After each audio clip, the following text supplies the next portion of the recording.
welcome to a brand new episode of the Geek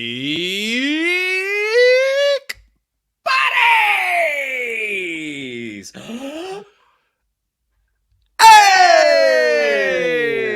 Hey! I think you can tell we're all feeling it for a Friday, and we're excited to jump into our main show here this week. For those of you who may have missed it, a few days ago, we did a trailer reaction for the new Airbender, Avatar, The Last Airbender trailer that dropped there on Netflix. So as part of our Geek Bites series that we do every once in a while here. So go ahead and watch that a little bit later or after you watch our show. But we're here to talk about quite a lot of topics. We'll talk about some trailers that came out this week other than Avatar, The Last Airbender. We're going to get into some news stories going on about some superhero casting. We're going to get our thoughts on the Oscars. Certainly some of you have already heard my thoughts, but I want to hear what these two gentlemen have to say. And our main topic today is going to be jumping into all the Spider-Man 4 news and Madam Web stuff that's popping off, as we're only just a few days away from Madam Web, and who knows when Spider-Man 4 is coming. But first, let's introduce ourselves. I am the Outlaw John Rocha, writer, producer, and host here on the Geek Buddies. I am Michael Vogel, writer and producer of animated TV shows and movies. And this is Shannon McClung. I'm a television actor and an animation writer, where you can see some of our current work every weekend on YouTube with Strawberry Shortcake, Barry in the Big City, Season 3. Now, you'd have been proud of Michael, who was on the Jedi Way this week. He eventually figured out how to promote Strawberry Shortcake on that show. Well, so he's getting practice, Shannon. You'd have been proud of him for sure. After a reminder. Yes.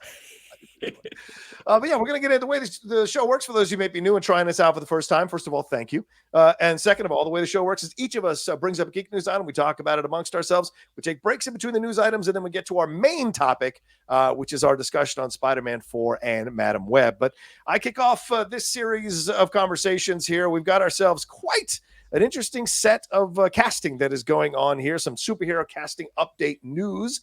For sure, from what we're reading from a number of reports here, it seems like Millie Alcock and Meg Donnelly are the last two choices for Supergirl. This is coming from numerous sources. They're apparently screen testing in Atlanta. A lot of people speculating that maybe David Corenswet is there. Is it Nicholas Hoult who's there? And this is all being done under the auspices of James Gunn.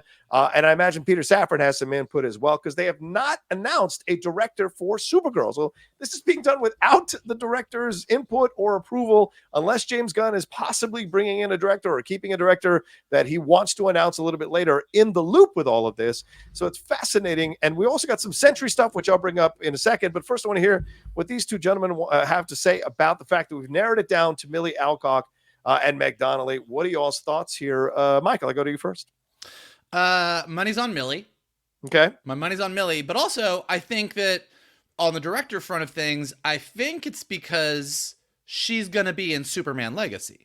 Mm-hmm. Like, I think that Supergirl, what they're doing here, Supergirl. So I don't think it's like, well, let's cast this girl in this movie that I'm not directing because I'm James Gunn and it's my universe. Right. But I think the way he's getting around it is like, well, Supergirl is going to be in this movie along with Metamorpho and Hawkgirl and everybody else. Right. So I'm going to cast her, and then she'll spin off into whoever's going to direct the Supergirl movie. But my money is on Millie at this point. It just seems like there's a lot of it seems like the right level of buzz, the right level of geek fame and stardom. Like, it just feels like it's the right fit.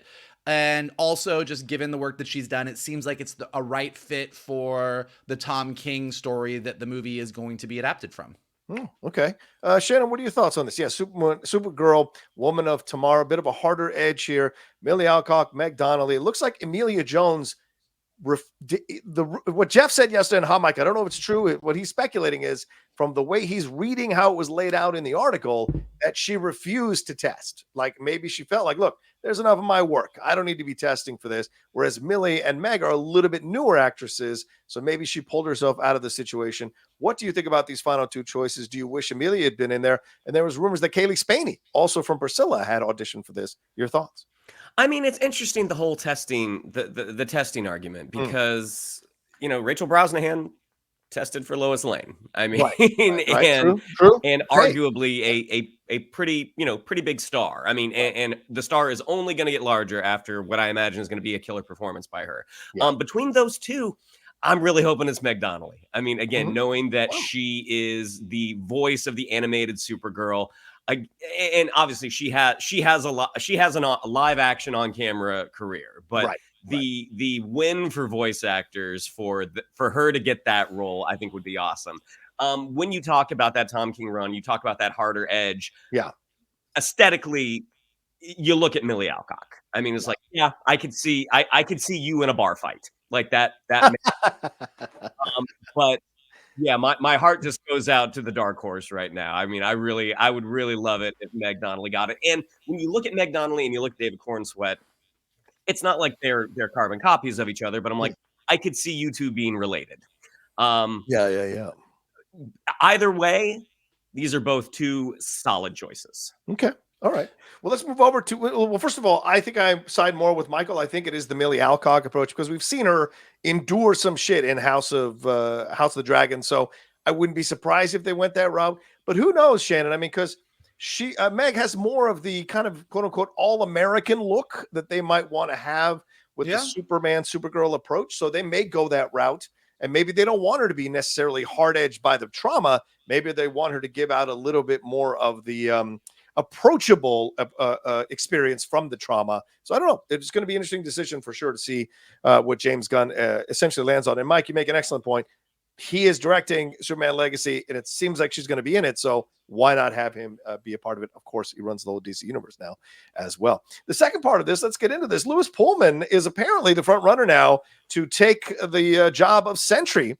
He has been, the rumor was confirmed by THR after Daniel Rickman and RDCU Leaks posted this on social media. Of course, people may know him as Bob from Top Gun Maverick, but he's also been at Bad Times at the El Royale, The Strangers Pray at Night, and Lessons in Chemistry. And he's apparently going to be the lead in the upcoming remake of Salem's Lot. So it's a nice resume that he's building up for himself. So Shannon, I'll go to you first since Michael took Supergirl first. What are your thoughts on this Louis Pullman being in contention for Sentry? Not exactly Stephen Yeun name here. So what are your thoughts? Well, I mean, I think when you look at Louis Pullman, like, especially like when you look at his role in Top Gun Maverick, it's like, oh yeah, that's one Bob to another Bob. I mean, he looks like Bob Reynolds. And in terms of when he turns into Sentry, I mean, Marvel has a history of getting actors jacked. Yeah, true. Yeah, I mean, to lose Stephen Yeun, obviously, like that sucks because I think again, such an incredible performer. He would have brought something really, really unique to it. But I think if you are looking at comic book accuracy, just in turn of the hangdoggedness of Bob Reynolds, I'm like, I think Louis Pullman is kind of right on the nose. Yeah, I liked him in Top Gun Maverick, so I like the vibe of him. Michael, what do you think about Louis being the choice here? Yeah, I mean, I'll say it the opposite way that Shannon did while agreeing with Shannon, which is if you're going to cast Sentry, Stephen Yeun is the more interesting choice. Yeah. And this is the more expected, comic book accurate. This is exactly what you expect to get choice. But with that being said, it's great casting. I mean, he makes sense. He fits the role. I still have a lot of questions about Sentry being the right move in an already confusing kind of are we back on board with you or not universe. So in general, anything about Sentry, any of the news about Sentry, I'm kind of like, okay, all right, well, we'll see. The casting great. The entire concept still gives me pause. Yeah. Well, I'll swing back to you, Michael, on this one. Ayo Edebiri, it is being rumored that she is a part of the project as well, and she'll be playing the assistant to Valentina Allegra de Fontaine. Do you like this for her? She's just a new Emmy winner here for The Bear, an up-and-coming actress who a lot of people have their eyes on now and really enjoying her work. What was it, Bottoms? That was the one that she was in most recently, but of course been in a number of projects leading up to this. Do you like this idea of Ayo playing Valentina's assistant, or have we reached a level where Ayo may be not necessarily need to be playing an assistant as she's becoming more of a force here in the world of Hollywood? What are your thoughts on this? I think she's amazing, and I think you should put her in everything. I think she's great on The Bear. I think she is great in Bottoms. I think she's great in comedy sketch. Her stand-up is amazing. Like, she's intensely funny. And she's a great actress. Like, just everything about her as a human being, I am a fan of. I think she can play anything. I think I wouldn't look at this as, oh, they're shoving her into a small role. Okay. I think potentially this is look, we all agree that Julia Louis-Dreyfus has not been given the best material thus far in the MCU, and that it's been a little bit, we're not quite sure what to do with this character. Yes. I think this character has a lot of potential to be sort of the inverse of a Nick Fury, who is a little bit more not on the hero's side, a little bit more duplicitous, but really fun. And if she is that, then letting Ayo Edebiri be her Maria Hill could be a huge win for the MCU. Like the potential of these two very funny, very talented actresses just getting to bounce off of each other. If it's done right, that could be amazing. Now, if it's not done right, then okay, it's going to be what it's going to be. But the potential of these two being on screen together, I think there's a lot that they could do with it that could be great. Okay. Shannon, what are your thoughts on Ayo Edebiri being a part of this and being the character is called Erin, and she's apparently exceptional at her job. And is a worthy or a valuable assistant for Valentina. I mean, I agree with Vogel. I mean, she is a tremendous performer. I mean, I was not aware of her work prior to season 1 of The Bear. Like, I didn't know who this actress was. And within just a couple of moments, it's like, oh, she's got the goods. Like, she's really, she's got a fastball. And I do agree with Vogel. Making her an assistant doesn't mean that the character is going to be sidelined in any way. I think there's potential. Like, I mean, Vogel used Maria Hill. I'm like, oh, so she's going to be Coulson. Like she low key could be the heart of the movie. And I think in a film like this, that you have such not a crowded ensemble, but you've got a full ensemble. Yeah. I don't think where she is in her career, she takes a role like this if there wasn't something more to it.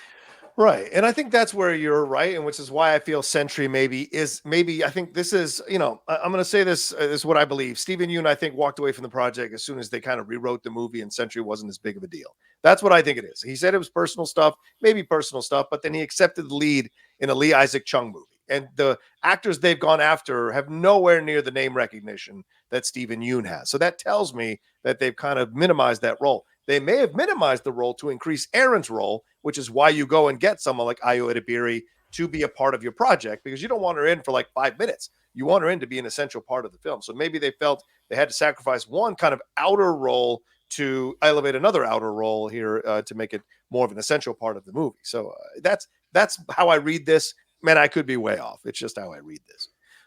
Any thoughts on that? Or are you guys good? I just love those Rocha tea leaves. Sometimes they're right, sometimes they're wrong. So anyway, all right. So we'll keep a tab on this, and hopefully they'll settle on a Supergirl soon. And from what I understand, and I don't think I'm breaking any news by saying this, but a couple of my sources have told me everything's been cast in Superman Legacy officially, except for Supergirl, and they're going to start rolling out the announcements on casting very soon. So we'll see when that happens for sure. All right, well, let's take a quick break. We'll jump into some more stuff on the world of geekdom and the world from the Oscars right after this. Do do do do do do do do do do do do do. Sometimes I think you get off on it, Michael. Yes, please take it away. Well, it's a wonderful night for Oscar. Who will win? Oscar nominations have come out. Everyone's been talking about it all week. There's been some excitement. There's been some anger. There's been some snubs. There's been a lot of debate. Hillary Clinton has weighed in. Everybody has an opinion on the Oscars.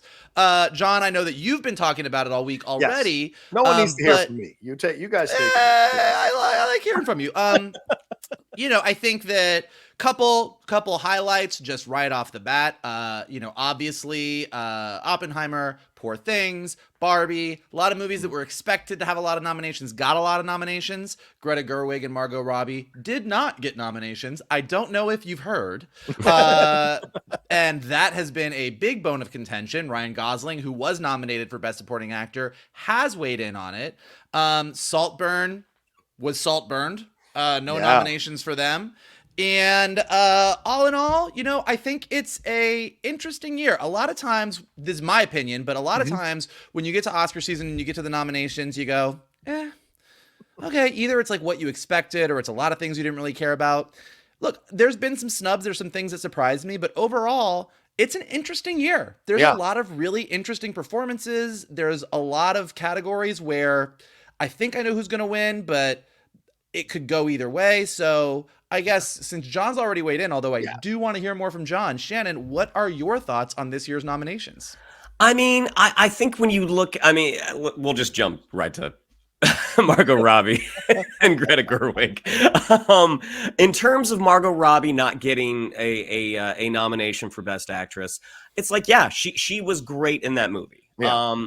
And is that it's kind of like, who do you take out from that Best Actress slot? Like, honestly, I was surprised she didn't get nominated. I was surprised that Annette Bening got it. But at the same time, it's like looking at the Best Actress nominees, like, who do you take out? Yeah. Who do you take out for Margot Robbie? Because like I did not watch Nyad. My wife did. I was kind of in and out, but so I mean I can't really weigh in on that one. But like Carey Mulligan, that was an incredible performance in Maestro for a movie that I did not like. I thought that was an incredible performance. Lily Gladstone, you can argue she was kind of even shortchanged in the movie. I mean, that movie should have been her movie. I mean, that really should have been from her point of view, and they chose to make it more DiCaprio's and De Niro's. Right. But that being said, Lily Gladstone was fantastic. Emma Stone in Poor Things, again, another movie I didn't make it to the end of. But looking at what Emma Stone did, I'm like, this is a terrific performance. Are we going to get into this right now? Let's come back to the stage.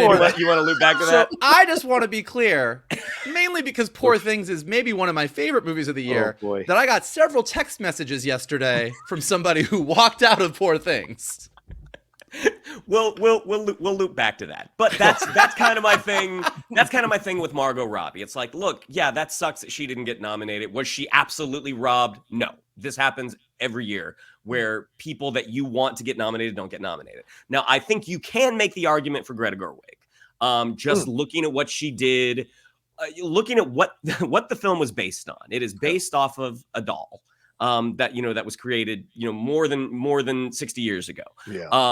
And she created a phenomenon. I mean, and she created an incredible story, and a really, really enjoyable movie. Who could have guessed that the biggest box office winner of the year was going to be Barbie? But that being said, was her snub any greater than Alexander Payne's for The Holdovers? Which, I mean, again, The Holdovers was my favorite movie of the year, and I'm kind of like, no, it wasn't. I mean, Alexander Payne absolutely should have been nominated for Best Director, and he wasn't.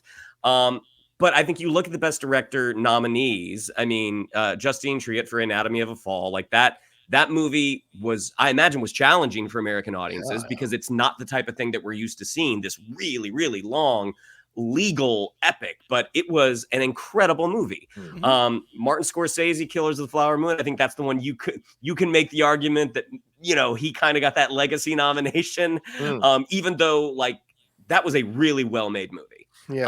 If the story was maybe not told, in my opinion, from the correct point of view.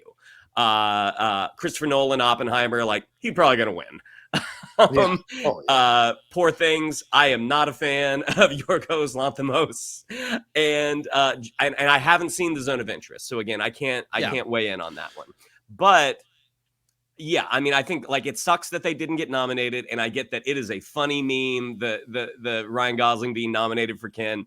I think what that does sort of negate or conveniently leaves out is the fact that America Ferrera was nominated for Best Supporting Actress. The fact that they did, how many nominations they did get. So this crime that's been committed, I think to me is way overblown. But at the same time, people are entitled to their opinions. True. Yeah. 1/3 of the nominees across all categories this year were women, which is higher than the last 3 years. So that's why I think it's a bit of a, I get the people who are, I'm not going to get too deep in it, because if you want to watch my craziness, you can watch me react to it. There's a whole video of me for an hour talking about the reaction, the nominations and react. And then Jeff and I talked about it yesterday, but I will say this to any of the Geek Buddies audience who didn't see any of those. For me, I get why people are upset, and I totally respect it. Lord knows I've been upset in years past about something that I felt like the Academy was doing wrong. I think you can actually you can make a argument that's strong for sexism in the director side of things, much more than you can for the Barbie situation with Greta, with Margot Robbie. I think those 5 women were incredible. Performances were phenomenal, and they were constantly getting talked about all through the years. She just was the odd person out. And this is where it comes to me, why I think we need to increase the number of nominees. In my opinion, we've increased Best Picture to 10. We're now factoring in foreign movies more and more every year. So if we're going to start expanding, becoming, and you know, the film industry has become a global film industry now over the last few years, as more and more studios are casting people from foreign countries to try to play in those markets. So we get that. So to me, at the end of the day, you've got to increase them a little bit, because as Shannon pointed out, if you're going to have legacy nominations, which is what the Scorsese nomination feels like, then you're leaving out someone who's an up and comer who deserves to get a nomination attached to her name or their name for their work. And I thought Greta Gerwig very much deserved to be nominated. I mean, pulling that film off was not easy. I don't agree with Mary McNamara in LA Times, who said it was the most difficult thing anyone's done all year. No one can prove that, so that's a ridiculous statement to make. But I do agree that they had a huge boulder to push up the hill, and Greta did a wonderful job of it. But Beyond the Spider-Verse being nominated, I'm happy for. Winning The Boy and the Heron being nominated, I'm happy for that. Overall, the nominations to me feel really good, and that the Academy is taking a step in the right direction, recognizing more and more diverse nominees who are earning these nominations. And I kind of love that. So yeah, that's my 2 cents. Yeah, look, I mean, I kind of agree. I think we're all on the same page that Margot Robbie's performance as Barbie was great. But when you look at the category, when you look at the Best Actress category, it's like, okay, I get it. And the Greta Gerwig one is the one that I'm kind of like, well, guys, come on. Yeah. I do think just, it's Shannon said it best. I mean, she directed a movie that should have bombed. Right. And even if it didn't bomb, by all rights, it should have bombed. Yeah. And beyond that, even if it didn't bomb, it should have made money because people wanted to go see it. But you're like, okay, it was fine. It was based on a toy. And that is not the reaction. The anger that people have about it, about these nominations, is proof that what she did went beyond just making a movie work that shouldn't have worked. But she did, as Shannon said, create a phenomenon. And I think that that's part of being a good director. I think that you have to take that into account. So I feel like there's a couple people that I would have switched her out with as well. But other than that, like I said off the top of this, I think it's a really strong year, and there's been some great performances. I'm seeing Zone of Interest on Sunday. Oof. I haven't seen Naiad, and I haven't seen Killer of the Flower Moon because I haven't found 15 hours to sit down and just watch it. But I'm going to. I think those are the last ones. But I just watched Rustin the other night. Yeah. And Coleman Domingo was absolutely fantastic. I was already on board with, if Marvel is going to bring Kang back, he's the guy. And after watching Rustin, I was like, absolutely, this is the guy. So I was really happy. You brought up the animated category. I'm very kind of bummed that Ninja Turtles did not get the recognition that I think it deserves. And I think it didn't get it because it's Ninja Turtles. But I do think that Mutant Mayhem is the, not even best animated, but it is the best adaptation of Ninja Turtles, period. 100%. End of statement, that we've gotten. But I was very, very happy that Nimona got recognized on Netflix. And if you haven't checked it out, I think you should go check that out. So like I said, I think it's a really good year. This is the first time in a while where I'm actually genuinely kind of excited to watch the Oscars. And so, I think there's a couple categories that, just given where the nominations have gone, you're pretty sure where they're going to go. Like, I'm pretty sure Nolan is walking home with his Oppen Oscar. But even when you kind of know, it's going to be a good one. So I am excited, and I'm excited for us to continue to talk about it. Yeah, certainly. As we get closer, for sure. We'll have maybe we'll do a prediction show, which would be fun as a Geek Bites thing. We will see. All right, let's take a quick break. We'll jump into some trailers here right after this. There you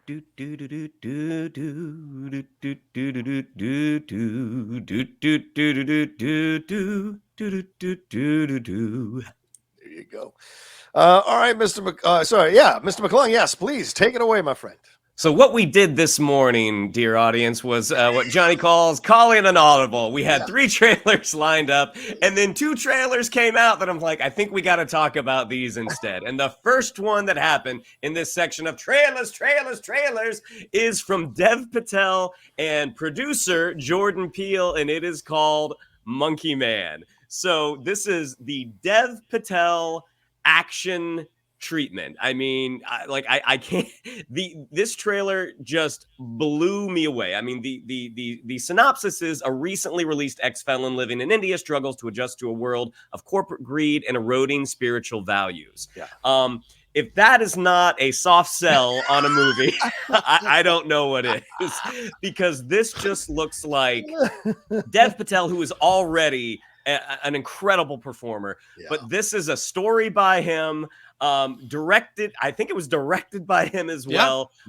This looks like just a balls to the wall killer action movie that has a message underneath. But I'll throw it over to my two compatriots here. Johnny, why don't you take it away? What did you think of our first look at Monkey Man? You know, I did a trailer reaction for it earlier today. And so I was like, I just had that on tap. And then when Shannon threw the audible, I'm like, oh my God. All right. I guess we're going to include it in the show. I can't wait to talk about it with these guys.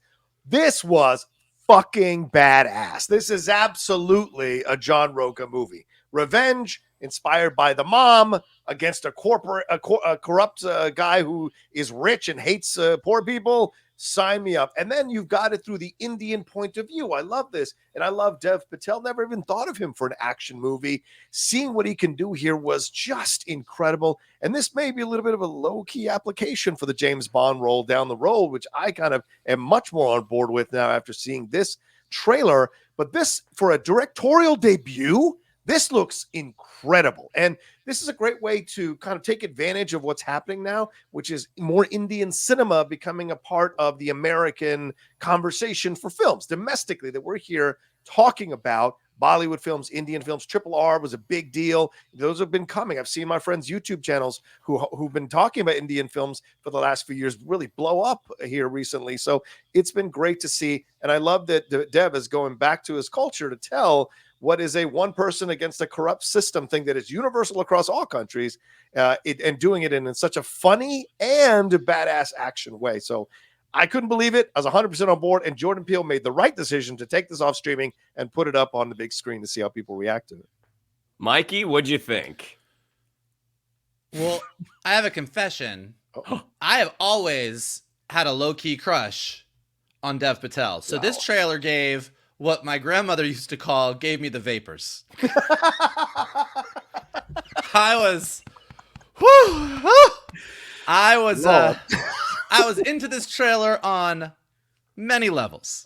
But it does look great. Look, I think a couple things. I think that Dev Patel's written by with two other screenwriters, directed by, like, this is his singular vision. He wanted to do this, starring in the thing. I think that's super cool because I'm a big fan of his.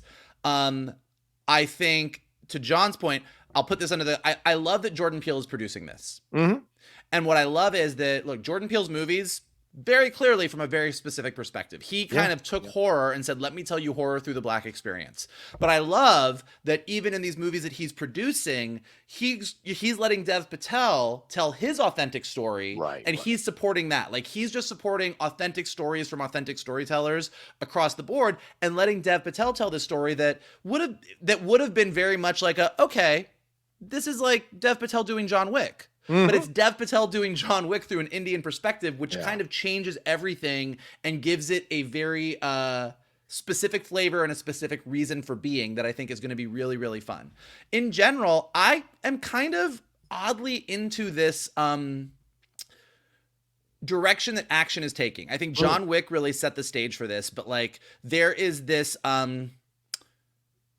intensely violent action as beautiful choreography thing that's happening in cinema that I am a very big fan of. Like, we had the 80s, like we had the Paul Verhoeven, like, let's just be super, super violent, lots of action, big muscly guys saving the day. And now it's like, we're not big muscly guys, we're like martial arts experts, and every scene is like taking a lot, again, from international cinema, you know, from Asian cinema, from Indian cinema, and building out these like extended, amazing action sequences. It just looks like a blast. Like, everything about this trailer looked absolutely amazing. It was such a fun surprise. So even though Shannon pulled an audible literally 5 minutes before we recorded, I was down with it because I was so thrilled just by everything about this trailer. Yeah, Monkey Man comes out April 5th, 2 days after my birthday, this year, just a couple of months. So that brings us to our next. This feels like a Shannon McClung Dude Night birthday combo. This might not be a bad idea. I would drive up for this to see it with you guys and then hang out at wherever we're going to go because Big Wings. I was going to rent out a theater and have a Poor Thing screening, but this might be the better option. For my birthday, you were gonna do and like strap him to the seat so he can't get out. Happy birthday, bitch! I don't want to do this. You thought he controlled her? Just you wait. So our next trailer is the second of the Audible trailers, and we go from elevated Indian John Wick style action to American screwball hijinks with Ricky Stanicky. This one stars Zac Efron, Jermaine Fowler, Andrew Santino, John Cena, and William H. Macy. And this one is basically three best friends use this invented friend of theirs, Ricky Stanicky, to get out of things. And then it comes out that Ricky Stanicky doesn't actually exist. So the three friends do what any three best friends would do when they're caught in a problem. They invent a lie. They hire an adult themed singer played by John Cena to portray this friend. This one had me on the ground. It's from Peter Farrelly, which I do think it's a little hit and miss. But this trailer had me on the ground. Mikey, what do you think? Would the three of us invent a Ricky Stanicky? No, because we've got a John Rocha. We don't need to. Wait a minute. This trailer, so the trailer starts and I'm like, okay, so like hangover-ish vibes, I get it. And then you see, okay, so they hire this guy to be their best friend and hijinks ensue. And I was like, all right, I mean, let's go either way. Maybe it'll be funny, maybe it'll be done.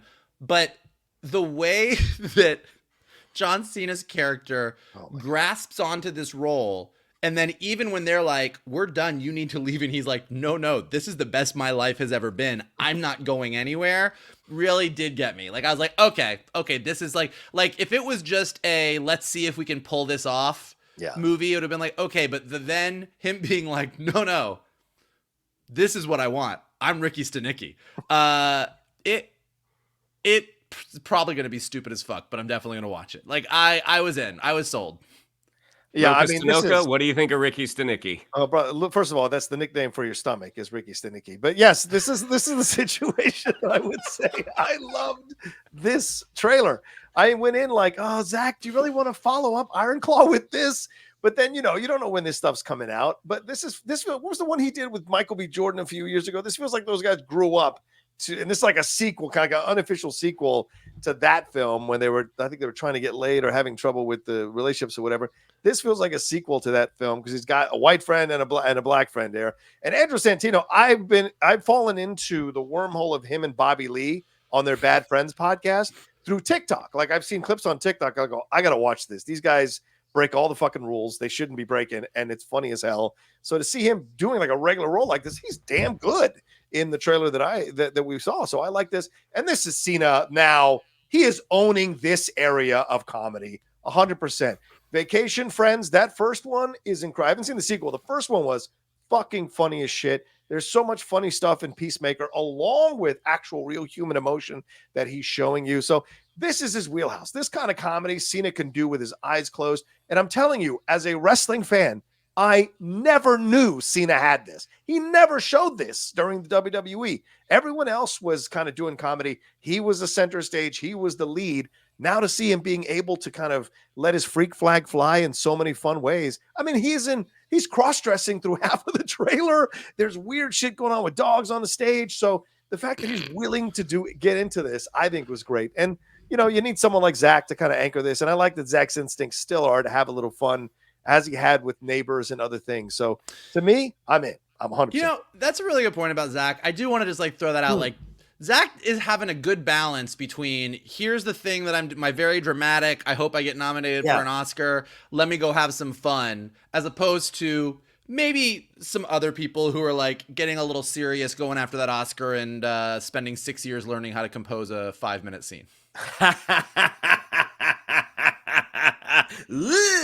So Ricky Wow. Stanicky comes out on Amazon Prime March 7th. And this next trailer, this is the perfect marriage between elevated action and 80s screwball hijinks, because we have the trailer for the remake of Roadhouse. This one is starring Jake Gyllenhaal, Conor McGregor, for all of you UFC fans out there, Billy Magnuson, who is quietly becoming one of the most compelling guys on screen. Super, super funny, but can play villainous and can play a complete asshole, and also directed by Doug Liman. So this one's really, really interesting, because when Doug Liman, he actually is skipping the premiere of this, that's going to be at South by Southwest. He is skipping the premiere because he when he agreed to direct the movie was going to come out in the screens, and then Amazon acquired MGM, and they basically said, no, we're going to put it out on Amazon Prime. And there's actually an article, I think it's in Deadline, where Doug Liman is saying, this might be the best movie of my career. This is some of Jake Gyllenhaal's best work. That is big talk for a remake of a 1980s action flick. But that being said, the trailer is a blast. Jake Gyllenhaal gets in incredible shape, and it looks like it's just going to be a lot of fun. So, Johnny, I'll throw it over to you. Are you ready to make a stop at the Florida Keys for this Roadhouse? Here's something I have to admit. I've never seen Roadhouse all the way through. It's just one of those ones. I've seen the clips, and I've watched scenes, and this may be like other people are doing this on their YouTube channels, first time watching, blah, blah, blah. This may be time to break that cherry on the Outlaw Nation channel, do first time watching Roadhouse, because I've seen it, I've enjoyed it. The clips that I've seen in Swayze, it is super cheeseball. But this, I mean, I did not expect this at all. I had a blast watching this trailer. I thought this was going to be rehashing and trying to just kiss ass of the original. Very much its own thing. And a lot of people I saw said this has almost nothing that's reminiscent of the original movie, other than it's in a roadhouse and the guy's name is Dalton. So that's good for me, to be honest with you. I like Jake doing his own thing. They updated it by making him a UFC guy. He clearly gets hurt in the ring, which is why he can't fight anymore. So how do you make money? We see this all the time with athletes. Okay, let's go be a bouncer. Now let's open. I know I'm not. That whole go to the keys and get a job as a bouncer. If I heard it once, I heard it 1,000 times.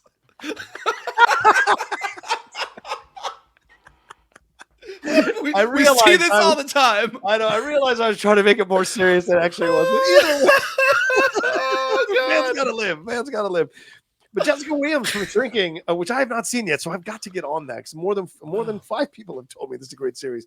She said working with Jake, she's like, he's a fucking intense dude. So I like that you've got that energy there. And you've got Arturo Castro, who was very funny in that series he had on Comedy Central. And then you throw in Joaquin Almeida, who's going to be part of this. But Billy Magnuson, who understands the assignment every single time he's on screen in anything, whether it's on TV or on the theater screen. So I love that. But Jake looks awesome. He looks badass. I like the story. And it is, and Conor McGregor, for fuck's sake, I'm such a massive Conor McGregor fan. Massive. I had no idea he was going to be this big part of the movie, and he is super going out there, and I love it. So, yeah, incredible stuff. We call it pulling a Momoa. Yeah, I would agree with that. But Doug Liman saying that he thought Jake could have been nominated for an awards off this, it's a little bit of you're kind of out there, Doug. But yeah, I'm totally in. Mikey, what you think? You're from Florida, Mikey. What do you think? Yeah, well, I will tell you what. We have a text chain with our buddy Jonathan Gabay. And these guys, they're posting trailers when trailers come out. What do you think of this? What do you think? So I was busy doing some stuff, and I come to the text chain and the Roadhouse trailer, and they post it. This looks awesome. I'm fucking in. Holy shit, I can't wait. And I was like, let me watch this trailer and put everybody's feet back on the ground and tell them that this is fucking stupid. I was like, I'm going to watch this trailer and be like, you guys are so dumb. Calm down. It's fucking a remake of Roadhouse. And then I watched the trailer and I was like, that son of a bitch did it, because I'm fucking in. It's got the right, I mean, the trailer at least, we'll see what the movie is, but look, do I think that Gyllenhaal should get nominated for awards? Probably not. Let's just slow down. But I do get why Lyman is probably really proud of the work he did here. Like, if the trailer is any indication, it just looks like it has that right. It's the special sauce is there of that magic of 80s ridiculousness. Even though it's been updated, it's been modernized, it doesn't have a ton to do with the original. There's just that I'm a down on his luck guy. I end up in this situation. The situation allows me to have a whole bunch of action and blow up some boats, and everyone's life is better at the end. Like, it's just a 80s thing. And it just worked. So I was like, I literally texted. I was like, I was really excited to come to this text train and tell you guys you were all idiots, but I'm fucking in. So bring it on. Like, I'm in. I'm ready. Well, we will all get to be in and be ready. Shannon, we're not done. Your fucking thoughts. What are your thoughts on the movie? You just gave us an intro. What are your thoughts on this one? I mean, look, when they said it was going straight to Amazon, I had an expectation of what it was going to be. It's like, oh, okay. I remember seeing the behind the scenes clip of them shooting at a UFC match where they were doing the weigh-in, where you can see just how absolutely shredded Jake Gyllenhaal is. And then to hear that, like, oh, it's going straight to stream. And it's like, oh, okay, yeah, that's not a shocker. I didn't even realize at the time that Doug Liman directed. But then reading this article about how incensed he is, which, you know, again, I totally understand that anger. But then seeing the movie, I mean, or seeing the trailer, like, you get it. Like, this does look, is it going to be at Oscars 2025? Probably not. Yeah. But you do get the sense of like, oh, okay, this looks very, very dynamic. This looks like it would probably be a lot of fun. And this is the type of movie that you want to see in a crowded theater. I mean, just from the opening scene of the trailer where Jake Gyllenhaal is about to do, 1 versus 6, and he's asking the lead guy if he has insurance. Do you have dental? And the fact that he just starts slapping the shit out of all these dudes. I mean, it's kind of like, it's that Reacher thing where you get that catharsis from watching one guy beat up a bunch of assholes who deserve it. So I'm absolutely going to watch this when it comes out on Prime. I wish it were going to be in a theater. But that being said, I still think it's going to be a blast. And we will all get to watch it when it comes out on Prime on, March 21st. Yeah, very close. All right, well, let's go. That's the trailers for this particular episode. Let's take a quick break, and we'll jump into our main topic here on Spider-Man 4 and Madam Web right after this. Do do do do do do. Do do do do do do do do do do do do. Well, Mr. Vogel, take it away for our main topic here. All right, let's start with Madam Web. I kind of feel bad that we keep talking about it, and I just really want the movie to come out so that we can all agree that it is what it is and move on with our lives. That being said, the latest rumor about Madam Web is a real, if you're a geek, if you're a Spider-Man fan, it's a doozy. The latest rumor is that Madam Web is reportedly going to change the iconic "with great power comes great responsibility" quote to "when you take responsibility, you will gain powerful abilities."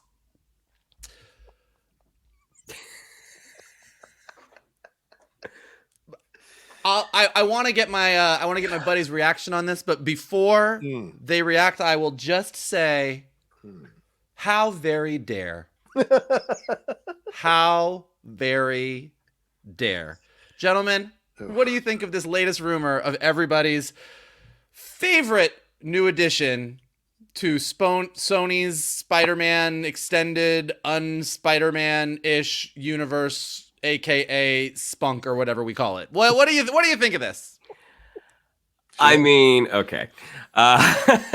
This is no disrespect to any of our audience who might hold one of these positions, but this sounds like a bad executive note where it's like, you know what we should do? What if we flip that line? And at this point, it's kind of like, okay, I don't think it's going to have any bearing on how many people see this. I mean, I guess the projected first weekend was released and it was not great. Apparently it's 35, it's lower than Morbius. It would be the lowest entry in terms of what Sony Pictures has done with their Spider-Man characters.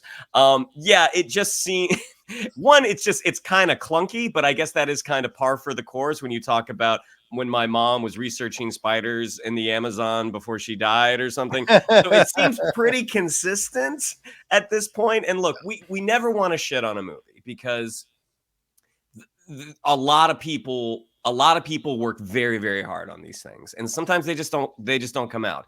But when you have something so ostentatious as this flipping of a classic line, and it just doesn't work, like it's clunky, it doesn't, like, wait, what does that mean?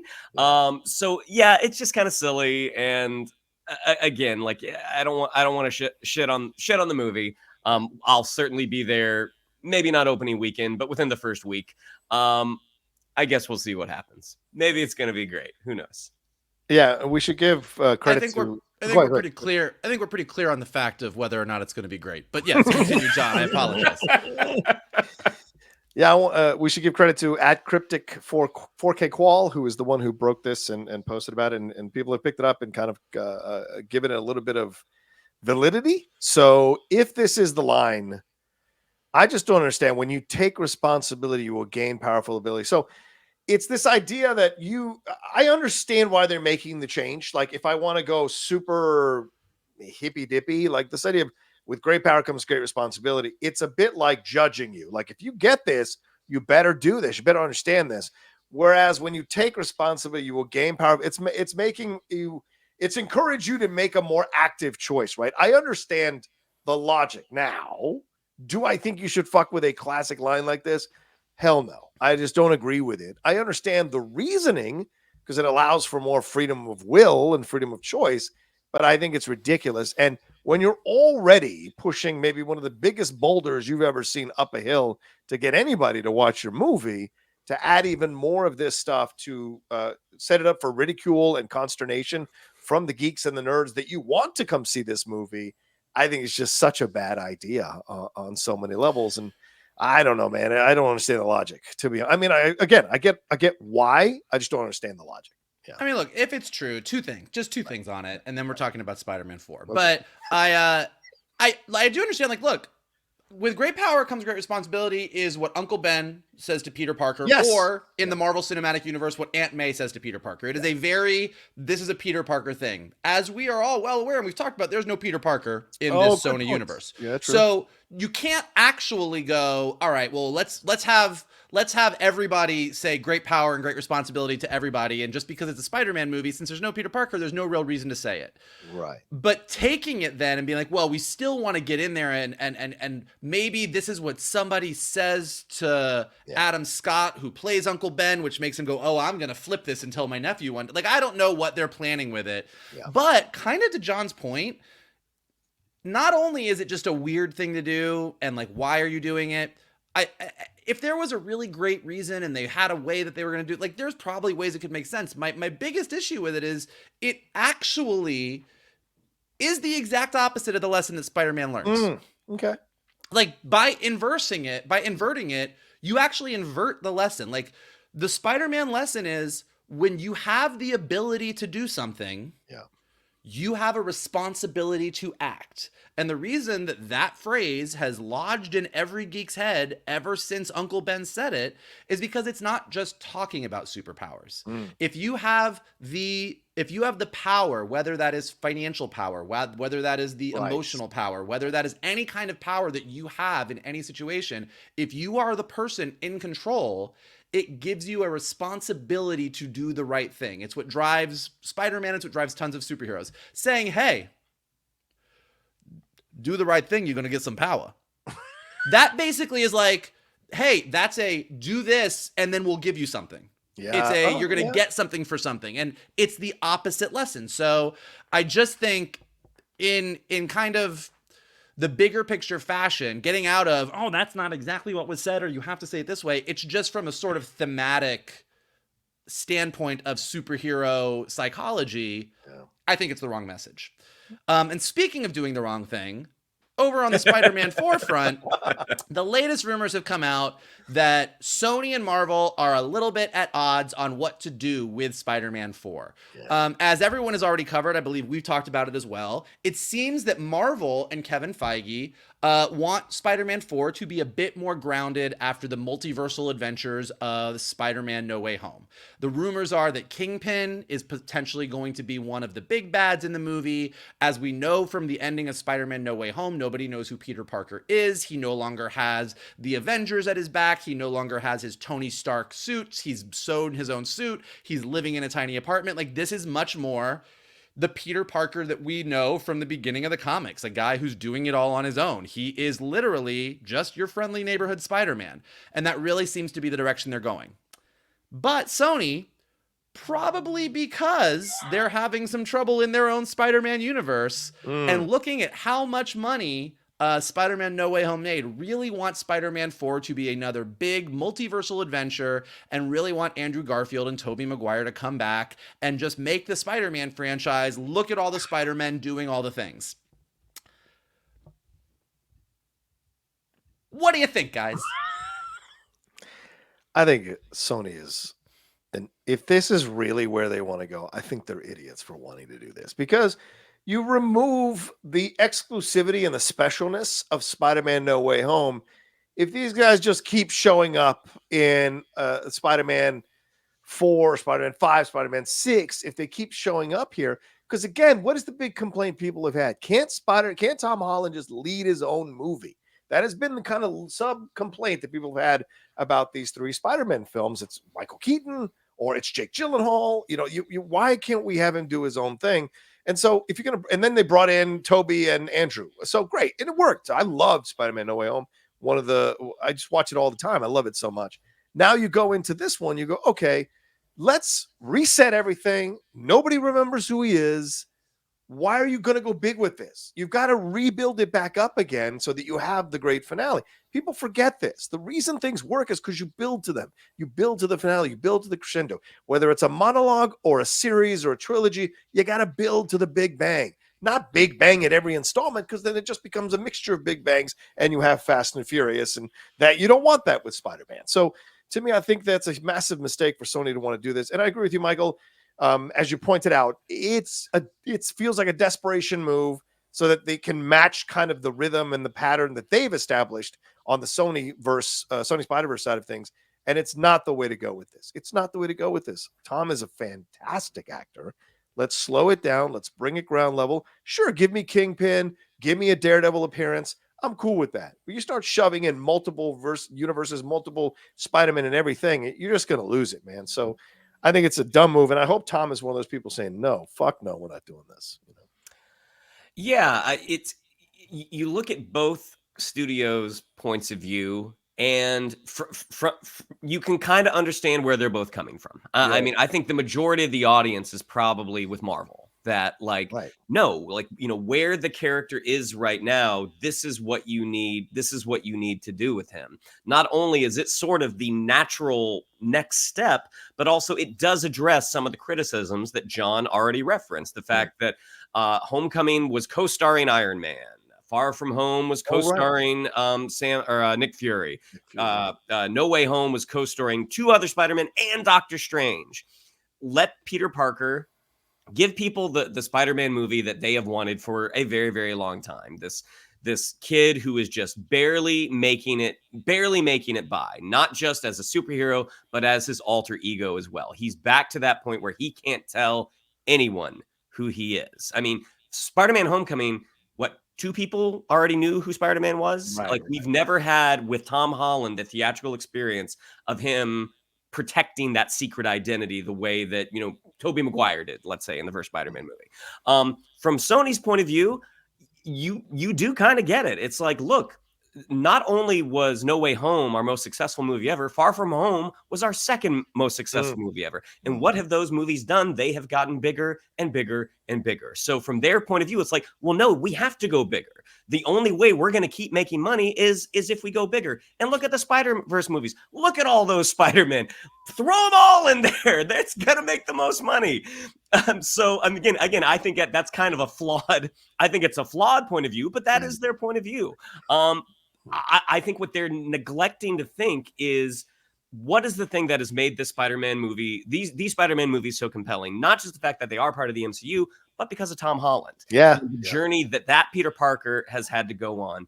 And what an interesting turn in his journey to put him in a position we've never seen him in. And if the rumors are true that they want to include Kingpin, they want to include Daredevil, Matt Murdock knew who Peter Parker was before. In this world, he does. Right. But Matt Murdock, you can just see the fertile ground for story, the conversation that Peter Parker can have with Matt Murdock and that Spider-Man can have with Daredevil. I mean, I think that sounds great. Yeah. Look, I think John said it right when he said Fast and the Furious. There is a thinking in Hollywood. If you don't really, I don't want to say don't love these characters. If you're not well entrenched with these characters, if you're not really into storytelling for storytelling's sake and the ins and outs of everything, it's like, well, they like this. The audience really liked this. Let's give them more. Let's give them more. But it's like, you can only give somebody so much chocolate cake before they're like, I can't eat any more chocolate cake. Like, you gotta have a fucking salad once in a while. Like, there's a balance to everything. And what you guys are saying is 100% right. Like, No Way Home got as big as you could get, to the point that we were all like, I don't know if this is going to work. And they fucking pulled it off. Like, they pulled it off as well as anybody could do it. Like, we all have our little, hey, if Peter Parker had just told Doctor Strange to wish for this, it would have been a lot easier. But like, all in all, that movie is very successful, very satisfying for a reason. And when that movie ended, we were all excited about the expectation, and Sony doesn't care about that. And look, you're right. Sony is looking at those Spider-Verse movies and going, the more Spider-Men we put in these, the more the fans love them. The fans were super happy seeing these three guys together. Yeah. Like, we should just keep doing this. And they're also probably wanting to get Toby and Andrew back in there because of the hope that they can eventually get one of them, if not Tom Holland, to be in their other Spider-Man movies. But all of those choices are business strategy choices, not storytelling choices. And I think if Sony was more interested in making storytelling choices, their little Spider-Man-less Spider-Man universe would be better than it is right now. And so, like, I wouldn't trust them to make any decisions. And even though I will give Sony as an entity credit for the Spider-Verse movies, Sony Animation is very different from Sony Live Action, and they're letting Lord and Miller do what they want to do. And that's really the thing that Sony's doing on the Spider-Verse front that is the smartest thing, is just getting out of Lord and Miller's way and letting them do it. Like, for all of the backstage, Lord and Miller are killing animators and like all of that stuff aside, which is an entirely different conversation. Overall, Lord and Miller creatively know what they're doing, and Sony's letting them do it. So on the Marvel front, let Marvel do what they're doing. On Spider-Man, everywhere else, Marvel needs some help. On Spider-Man, they seem to know what they're doing. Yeah, I think that's an excellent point. If there was a Lord and Miller who we knew was taking over Spider-Man, like a Lord and Miller type, and look, Lord and Miller could actually do that because they've done live action stuff. If they were going to take over Spider-Man and do live action, I think we'd all be a little more like, okay, let's see what we got for Spider-Man. If you're going to go big with Spider-Man 4, let's see how you can top it, because they have found a way to do that. So, okay, I give it more chance. But the fact that we don't even know who's going to be directing Spider-Man 4 and where they're going to go with this, and the fact they're already arguing tone, which means they want to bring in a director who's going to do that tone, whether it be big or small, that's going to be an interesting thing to monitor and watch. Who are they going to bring in? Because I think that's going to give us an idea of where they're going to go, which direction they want to go in at the end of the day. But I think we'd be much more comfortable going bigger if we knew it was a director we trusted to go bigger with something like this, even if we might want it to go smaller. And I think that's the mistake they're making here, is they're arguing tone before they even select a director. I mean, just really quick, like, just from a basic art standpoint, like pick any artistic medium. Like, in painting, negative space is as important as positive space. In music, the silence and the space between the notes is as important as the notes themselves. Like, there is an ebb and a flow. You have to have both. And that works in a very micro point, like with painting or with like the space between music notes. But that's also, when you look at bigger storytelling, that is how it works. I mean, every movie's not going to be Endgame. And if you try and make every movie Endgame, you end up with the Fast and the Furious or the Transformers franchise. And that does well for a minute, and then it falls flat. So I just think, better again, help me now. Yes, go ahead. Yes, go ahead. Well, I mean, I was just talking to somebody who works at Mattel recently.